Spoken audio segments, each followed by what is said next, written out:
Hello everyone, this is Chaitanya Kaushik and today we are going to start class 9th mathematics chapter 3 that is coordinate geometry। यहाँ पर ई code given है तो जिसको भी इस book की ऑनलाइन कॉपी चाहिए वो NCERT की साइट से इसको स्कैन करके डाउनलोड कर सकता है। Let's start. अभी हमने चैप्टर 1 में सीखा था कि हम नंबर लाइन पर कोई भी पॉइंट किस तरीके से लोकेट कर सकते हैं और हमने ये भी सीखा है कि हम नंबर लाइन पर किसी पॉइंट की पोजीशन किस तरीके से पता लगा सकते हैं। लेकिन हमारे पास कई बार ऐसी सिचुएशन भी आ सकती है जहाँ पे हमें उस पॉइंट की जो लोकेशन है वो हमें किसी और रेफरेंस लाइन के थ्रू निकालनी हो और हो सकता है कि एक से ज़्यादा रेफरेंस लाइन के थ्रू उसकी पोजीशन हमें पता करनी हो। फॉर एग्ज़ाम्पल यहाँ पर मुझे एक मैप गिवन है। अब इस मैप में मान लो कि कोई पर्सन यहाँ पे रहता है, तो अगर मैं इस पॉइंट की लोकेशन देखूं इस लाइन के कॉरस्पॉन्डिंग तो वो आएगी स्ट्रीट नंबर 1 में 3। ये तो है एक कॉमन लोकेशन। लेकिन अगर मैं देखूं इस पॉइंट के रेफरेंस से तो मैं देखूंगा कि इसके राइट में रहता है ये 3rd पोजीशन पे।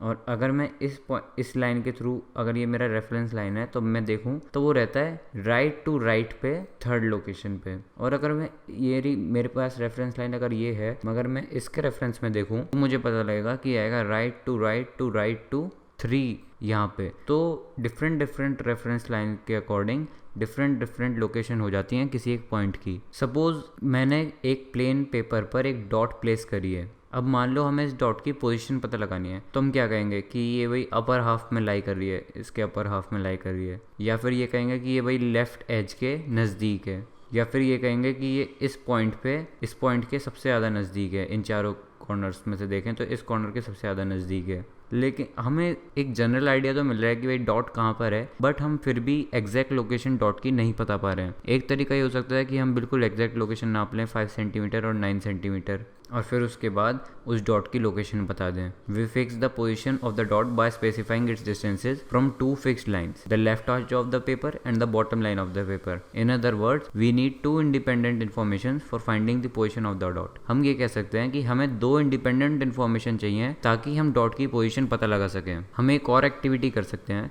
कि अगर हमें किसी स्टूडेंट की लोकेशन पता लगानी है क्लास में तो हम उसके लिए उसकी कॉलम भी देख सकते हैं जहाँ पे वो ही और शी सिट्स, और we can also find the row in which she or he seats. Let's say कि अगर हमारे पास ये पूरा स्क्वायर्स हैं, एक स्क्वायर रिप्रेजेंट कर रहा है एक स्टूडेंट को जहाँ वो बैठा है, तो और यहाँ पे कोई स्टूडेंट अगर बैठा हुआ है तो हम ये कह सकते हैं कि वो 3rd रो में 5th कॉलम में बैठा हुआ है। या फिर अगर यहाँ पे कोई स्टूडेंट है तो हम बोल सकते हैं कि 1st रो में 4th कॉलम में बैठा हुआ है। सो जो ऊपर अभी हमने डिस्कस किया इसमें हम क्या ऑब्जर्व कर रहे हैं, इसमें हम position of the object lying in a plane observe कर रहे हैं और उसको हम 2 परपेंडिकुलर लाइंस की मदद से रिप्रेजेंट कर रहे हैं। डॉट के केस में क्या था कि हमें डिस्टेंस की जरूरत पड़ रही थी बॉटम लाइन से as well as from left edge of the paper. लेकिन सीटिंग प्लान के केस में क्या हो रहा है कि हमें नंबर ऑफ कॉलम्स और नंबर ऑफ रोज की मदद से हम उसकी पोजीशन लोकेट कर पा रहे हैं। इन्हीं सब आइडियाज और इन्हीं सब कॉन्सिक्वेंसेज की वजह से हम एक very important branch of mathematics यहाँ पे डिस्कस करने वाले हैं, डेट इज कोऑर्डिनेट ज्योमेट्री। यहाँ पे बहुत basic concept of coordinate geometry पढ़ेंगे और हायर क्लासेस में जैसे जैसे आप 11th 12th 10th में पहुंचेंगे वहाँ पे आप कोऑर्डिनेट ज्योमेट्री बहुत अच्छे तरीके से पढ़ेंगे। कोऑर्डिनेट ज्योमेट्री की स्टडी जो डेवलप की गई थी वो करी गई थी French philosopher and mathematician Rene Descartes के द्वारा। ये रेन डेस्कार्टेस हैं, आप चाहें तो ये पढ़ सकते हैं। जितने भी एक्सरसाइजेज होंगे वो नेक्स्ट वीडियो में कवर कर दिए जाएंगे और जितने भी एग्जांपल्स होंगे सब। So moving to the next topic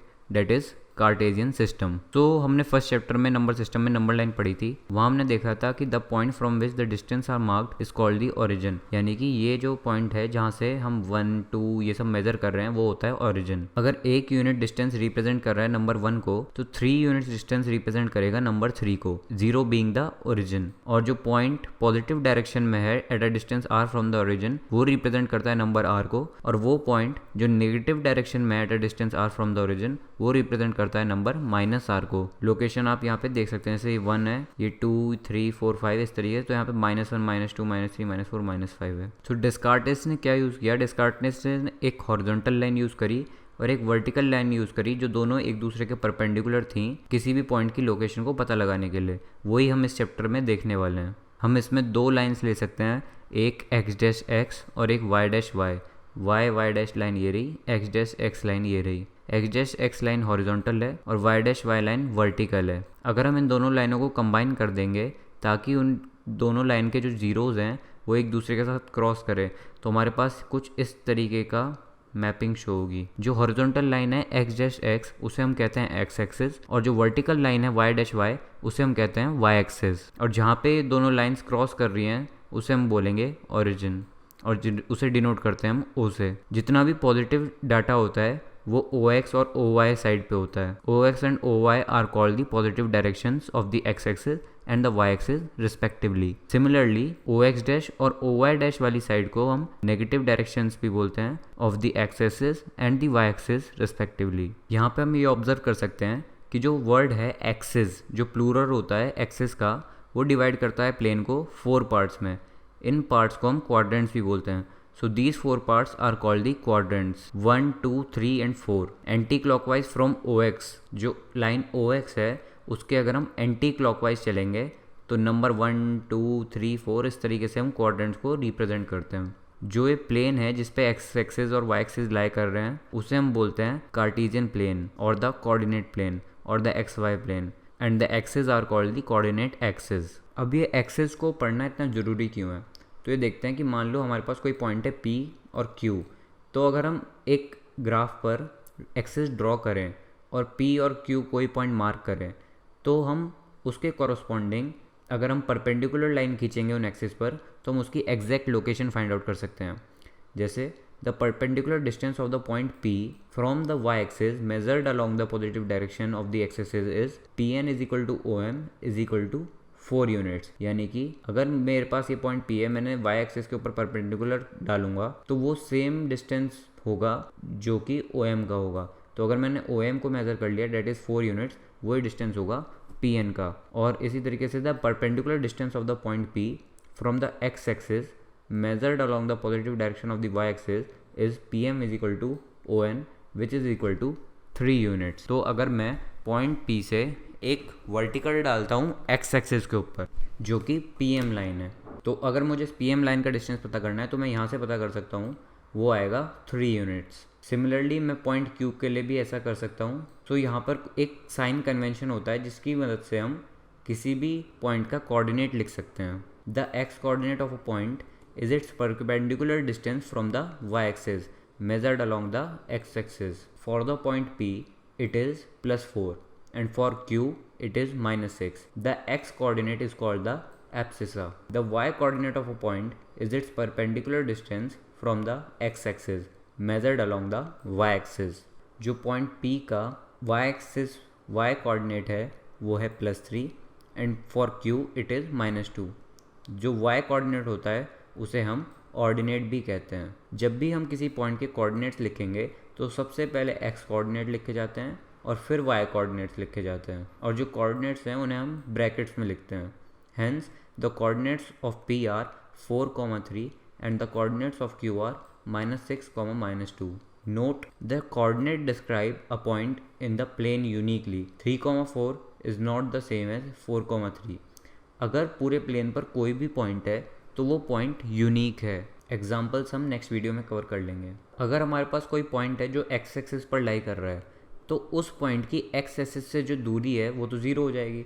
इसलिए the Y coordinate of every point lying on the X axis is always 0। इसलिए कोई भी पॉइंट का कोऑर्डिनेट जो एक्स एक्सिस पे लाई कर रहा है वो इस फॉर्म का होगा x, 0, where x is the distance of the point from the y-axis. Similarly, the coordinates of any point on the y-axis are of the form 0, y, where y is the distance of the point from the x-axis. क्योंकि अगर कोई point y-axis पर लाई कर रहा है तो उसकी point की y-axis से दूरी 0 हो गई, और जब हम उसे x-axis पर शिफ्ट करेंगे तो हम देखेंगे कि जो x कोऑर्डिनेट है उसकी वैल्यू भी 0 हो जाएगी। तो इसलिए हम इसे 0, y से रिप्रेजेंट करते हैं।